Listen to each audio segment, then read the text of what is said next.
เก็บหางออกมาหนีเบิ่งเร็วให้ครับพี่น้องเฮาที่เพิ่นมาดูออกไปน้องต้อยอยู่ฝั่งไหนเนาะน้องต้อย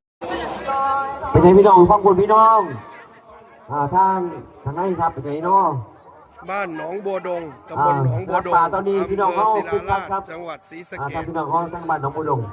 เป็นกระเดออกมาซื้อปูซื้อปลามันปลาใหญ่ขึ้นมาผู้ใดว่าเอาขึ้นมาสั่งเลยได้ปลาใหญ่สารวัตรตัวใหญ่เด้อพี่น้องเด้อ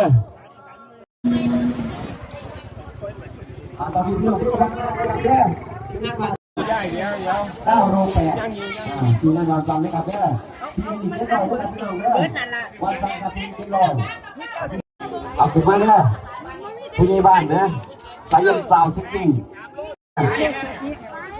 มาเพี้ยนแม่บ่ยายฟังโอ้ไอ้โม่เท่าอีกรอบนึงไหม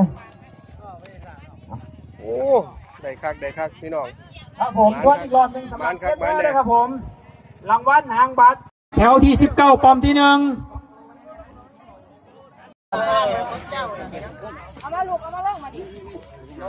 โอ้ตาย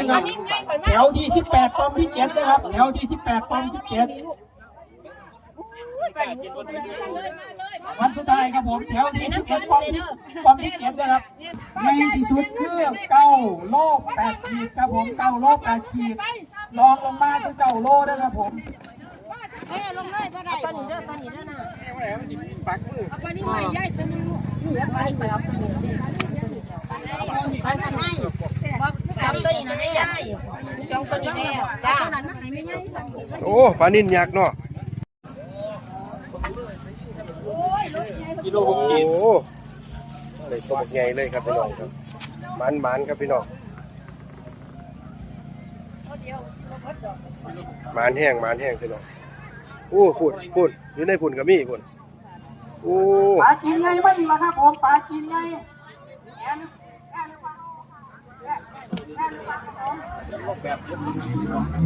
น้องบอกโอ้ยน้องเด็กปลาจีนใหญ่โอ้นกหน่อยเศร้าน้องนกหน่อยเศร้าโอ้เด็กปลาจีนไงตัวไหน9 โล 9 กิโลโอ้นกหน่อยโอดิโอเศร้าเอาน้อง